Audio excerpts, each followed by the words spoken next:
Hello everyone, कैसे आप सभी लोग। द पॉलिटिकल मास्टर में आप सभी का स्वागत है। आज इस वीडियो में हम क्लास 12 के पॉलिटिकल साइंस के मोस्ट इंपॉर्टेंट क्वेश्चन आंसर करने वाले हैं और ये मोस्ट इंपॉर्टेंट क्वेश्चन आंसर का पार्ट 1 है। इस वीडियो में इस पार्ट में हम 21 क्वेश्चन करने वाले हैं जो 1 वर्ड वाले हैं और ये दोनों बुक से हैं, समकालीन विश्व राजनीति और स्वतंत्र भारत में राजनीति दोनों से हैं। सो एंड तक जरूर देखिएगा क्योंकि कंप्लीट जो वीडियो दोस्तों ये लेटेस्ट सिलेबस को ध्यान में रखकर तैयार किया गया है और ये आपके लिए बेहद ही हेल्पफुल होने वाली है। तो जितनी भी लंबी वीडियो बनने वाली दोस्तों उसको आपको कंप्लीट देखना और मैं गारंटी देता हूं अगर आपने कंप्लीट वीडियो देख ली तो यहां से क्वेश्चन डेफिनेटली आने वाले हैं और आपको बोर्ड एग्जाम इसका बहुत ही फायदा होने वाला है। तो चलिए दोस्तों सबसे पहले क्वेश्चन की बात करते हैं। तो सबसे पहला क्वेश्चन पूछा गया है कि दो ध्रुवीयता, यहाँ दो ध्रुवीयता से क्या अभिप्राय है। तो ये दो ध्रुवीयता से क्या अभिप्राय, तो दोस्तों दो ध्रुवीयता का मतलब होता है विश्व का दो गुटों में बढ़ जाना। जी हाँ, विश्व का दो गुटों में बढ़ जाना, यानी जब विश्व में दो गुट आपस में सत्ता साझेदारी करें तो उसे हम दो ध्रुवीयता विश्व के नाम से जानते हैं। और ये दो ध्रुव विश्व है वो कब से शुरू होता है, तो दो ध्रुव विश्व की शुरुआत होती है सेकेंड वर्ल्ड वार के बाद, यानी 1945 में। जैसे ही सेकेंड वर्ल्ड वार समाप्त होता है वैसे दुनिया दो गुटों में बढ़ जाती है, एक पश्चिमी खेमा और दूसरा पूर्वी खेमा। पश्चिमी खेमा जिसे हम पूंजीवाद के नाम जानते हैं अमेरिका के अधिकार में था और पूर्वी खेमा जो समाजवाद था वो सोवियत संघ के अंडर के आता था। तो इसे ही दोनों खेमों के बीच के तो को हम कहते हैं दो ध्रुवीयता। ठीक है, यानी जब दुनिया दो गुटों में बढ़ जाती है तो उसे हम दो ध्रुव विश्व के नाम से जानते हैं। और दो ध्रुव विश्व की शुरुआत कब से होती है, तो दो ध्रुव विश्व की शुरुआत होती है सेकेंड वर्ल्ड वार की समाप्ति के बाद 1945 में। अब ये दो गुट कौन कौन से होते हैं, एक तरफ पूंजीवादी अमेरिका और दूसरी तरफ साम्यवादी देश सोवियत संघ। क्लियर। चलिए दूसरा क्वेश्चन है दोस्तों, बर्लिन की दीवार बर्लिन की दीवार का गिरना किस बात का प्रतीक था। तो बर्लिन का दीवार का गिरना दोस्तों किस बात का प्रतीक है, तो बर्लिन का दीवार का गिरना शीत युद्ध का समाप्ति का प्रतीक है। जी हाँ, जब बर्लिन की दीवार 1989 में गिरना, ठीक है, उसके बाद आप कह सकते हैं कि शीत युद्ध का जो है अंत होना शुरू हो जाता है। और बर्लिन की दीवार कब बनाई गई, बर्लिन की दीवार से किन दो देशों का विभाजन होता है या कौन से देश विभाजित होते हैं, तो बर्लिन की दीवार से दोस्तों जो जर्मनी है वो दो भागों में बढ़ जाता है, पूर्वी जर्मनी और पश्चिमी जर्मनी में। पूर्वी जर्मनी साम्यवादी खेमे की विचारधारा को मानता था और जो पश्चिमी जर्मनी था वो अमेरिकी यानी पूंजीवादी खेमे को वो स्वीकार कर रहा था। और ये दीवार कब खड़ी हुई थी, दीवार खड़ी हुई थी 1961। ठीक है, 1961 में दीवार खड़ी की गई थी। तो इस तरह से क्वेश्चन पूछे जा सकते हैं। चलिए अगला क्वेश्चन है, दक्षिण एशिया का वह कौन सा देश है जहां अभी हाल ही में आर्थिक आपातकाल लगाया गया है। तो दक्षिण एशिया जिसे आप सार्क के नाम से जानते हैं, दक्षेश के नाम से जानते हैं, और दक्षिण एशिया वो कौन सा देश है जिसमें भी हाल ही में आर्थिक आपातकाल लगाया गया, तो वो देश है दोस्तों कौन, श्रीलंका। कौन देश है, श्रीलंका। ठीक है, श्रीलंका कब आज़ाद हुआ, ठीक है, श्रीलंका को भारत ने कब मान्यता दी, यहां से भी क्वेश्चन पूछा जा सकता है। तो इसको भी आपको लेकर चलना है। भारत और श्रीलंका के संबंध पूछा जा सकता है। लिट्टे से आप क्या समझते हैं, लिट्टे का फुल फॉर्म LTTE। ठीक है, यहां से भी क्वेश्चन पूछा जा सकता है। नेक्स्ट क्वेश्चन है, दक्षेश की स्थापना किस वर्ष होती है, तो दक्षेश की स्थापना होती है 1985 में। ठीक है, 1985 दक्षेश यानी सार्क के फुल फॉर्म से भी क्वेश्चन पूछा जा सकता है। दक्षेश का मुख्यालय कहाँ पर, तो दक्षेश का जो मुख्यालय है वो नेपाल के काठमांडू में है। ठीक है, नेपाल के काठमांडू में जो है दक्षेश का मुख्यालय है। तो यहाँ से भी क्वेश्चन पूछा जा सकता है। दक्षेश की स्थापना कहाँ होती है, ढाका बांग्लादेश में 1985 में। दक्षेश में कौन कौन से देश शामिल है, यहाँ से भी क्वेश्चन पूछा जा सकता है। भारत, पाकिस्तान, ठीक है, अफगानिस्तान, श्रीलंका और बांग्लादेश। इस तरह से जो आप अगर देखेंगे तो यहाँ से एक क्वेश्चन और बनता है कि दक्षेश यानी सार्क में अफगानिस्तान कब शामिल किया जाता है, किस बैठक में शामिल किया जाता है, यहाँ से भी क्वेश्चन पूछा जा सकता है। नेक्स्ट क्वेश्चन है, संयुक्त राष्ट्र संघ की स्थापना कब होती है, तो संयुक्त राष्ट्र संघ की स्थापना होती है 24 अक्टूबर को। जी हाँ, 24 अक्टूबर 1945 को जो है संयुक्त राष्ट्र संघ की स्थापना होती है। और संयुक्त राष्ट्र संघ के शुरुआती में कितने देशों ने इस पर हस्ताक्षर किए थे, तो 51 देशों ने हस्ताक्षर किए थे। 91 देश कौन सा था, यहाँ से भी क्वेश्चन आता है। भारत ने संयुक्त राष्ट्र के संघ पर जो उसका कब हस्ताक्षर किए थे, यहाँ से भी क्वेश्चन पूछा जा सकता है। अगला है सुरक्षा का बुनियादी अर्थ क्या है। तो सुरक्षा का बुनियादी अर्थ क्या है, तो सुरक्षा का बुनियादी अर्थ होता है आतंकवाद से सुरक्षा, ठीक है, आप कह सकते हैं कि आपदा से सुरक्षा। तो ये है आपका बुनियादी। अगला है, भारत सरकार ने राज्य पुनर्गठन आयोग की स्थापना कब की थी?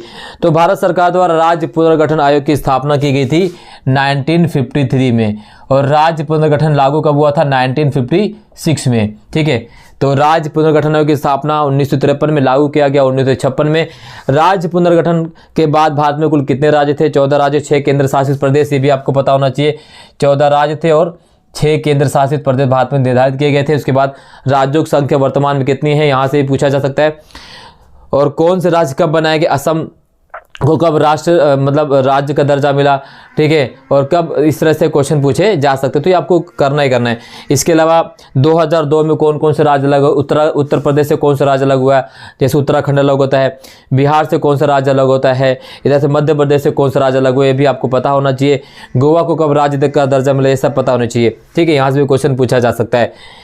नेक्स्ट क्वेश्चन है, आंध्र प्रदेश आंध्र आंदोलन के दौरान किस नेता की मृत्यु भूख हड़ताल से हुई थी? तो वो हुई थी पोटी श्रीरामुलु की। जी हाँ, पोटी श्रीरामुलु की जो मृत्यु हो गई थी। ठीक है, पोटी श्रीरामुलु, ठीक है, इनकी जो है अनशन के दौरान जो है मृत्यु हो गई थी। इसी के बाद भारत में आंध्र प्रदेश नाम से भाषा के आधार पर एक अलग राज्य बनाया गया 1952 में, आंध्र प्रदेश।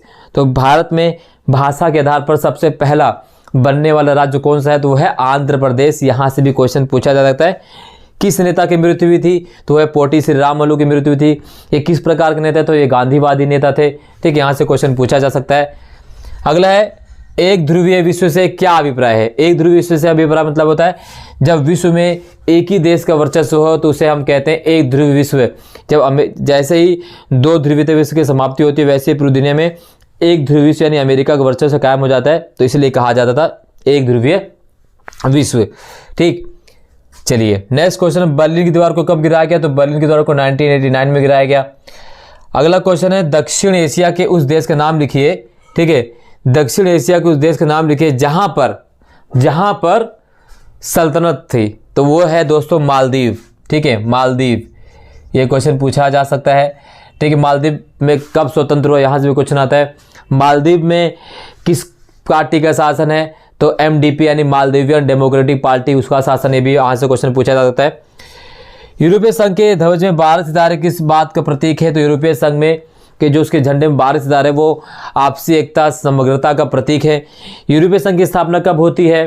ठीक है, उसमें कौन कौन से देश शामिल है? यूरोपीय संघ की अपनी मुद्रा क्या है?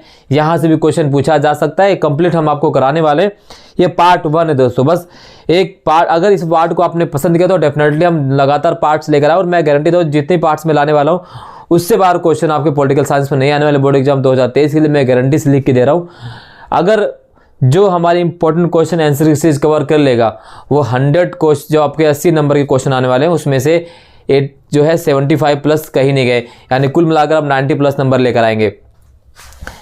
वीटो यानी निषेध अधिकार से आप क्या समझते हैं? तो वीटो का मतलब होता है, वीटो यानी निषेध अधिकार। ये 5 देशों को मिला हुआ है। सुरक्षा परिषद के जो 5 स्थायी सदस्य हैं, ठीक है, सुरक्षा परिषद के जो 5 स्थायी सदस्य हैं जिन्हें P5 के नाम से भी जाना जाता है, कौन कौन से हैं?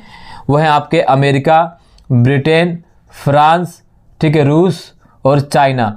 इन सभी देशों को ही वीटो अधिकार प्रदान किया गया। इन्हें P5 के नाम से भी जाना जाता है। अब वीटो का मतलब क्या होता है? निषेध अधिकार का मतलब क्या होता है? इन 5 देशों में से किसी भी देश ने अगर किसी भी फैसले पर असहमति जता दी तो नियम व निर्णय वहीं पर समाप्त हो जाएगा, वो फैसला आगे नहीं बढ़ सकता। इस प्रकार से आप समझ सकते हैं। ठीक है, नीति आयोग के पदेन अध्यक्ष कौन होते हैं? तो नीति आयोग के पदेन अध्यक्ष होते हैं प्रधानमंत्री। वर्तमान में इसके पदेन अध्यक्ष कौन है? तो पदेन अध्यक्ष है वर्तमान में हमारे मोदी जी, है ना, प्रधानमंत्री मोदी जी, नरेंद्र मोदी जी वर्तमान में नीति आयोग के क्या है? पदेन अध्यक्ष हैं। नीति आयोग के से भी क्वेश्चन पूछा जा सकता है कि नीति आयोग की स्थापना कब की गई थी? जनवरी 2015 में इसकी स्थापना की गई थी। ठीक है, नीति आयोग से फुल फॉर्म पूछा जा सकता है। नीति की फुल फॉर्म क्या है? National institute for transforming India, इसके फुल फॉर्म है। नीति आयोग के उपाध्यक्ष कौन थे? ठीक है, द्वितीय उपाध्यक्ष कौन थे? यहाँ से भी जो है क्वेश्चन पूछा जा सकता है। ये आपको करके चलना है दोस्तों। उसके बाद अगर हम बात करें तो शांतिपूर्ण सह अस्तित्व के 5 सिद्धांतों पर हस्ताक्षर करने वाले नेता कौन थे? तो शांतिपूर्ण सह अस्तित्व के 5 सिद्धांतों पर हस्ताक्षर करने वाले नेता कौन है? तो वो नेता थे भारत के प्रथम प्रधानमंत्री पंडित जवाहरलाल नेहरू, ठीक है। और चीन के उसमें प्रधानमंत्री थे चाउ एन लाई, चाउ एन लाई। इसे आप क्या कहेंगे? पंचशील समझौता, ठीक है। तो डायरेक्ट क्वेश्चन पूछा जा सकता है कि पंचशील समझौता क्या है, ठीक है। 5 सिद्धांत थे ना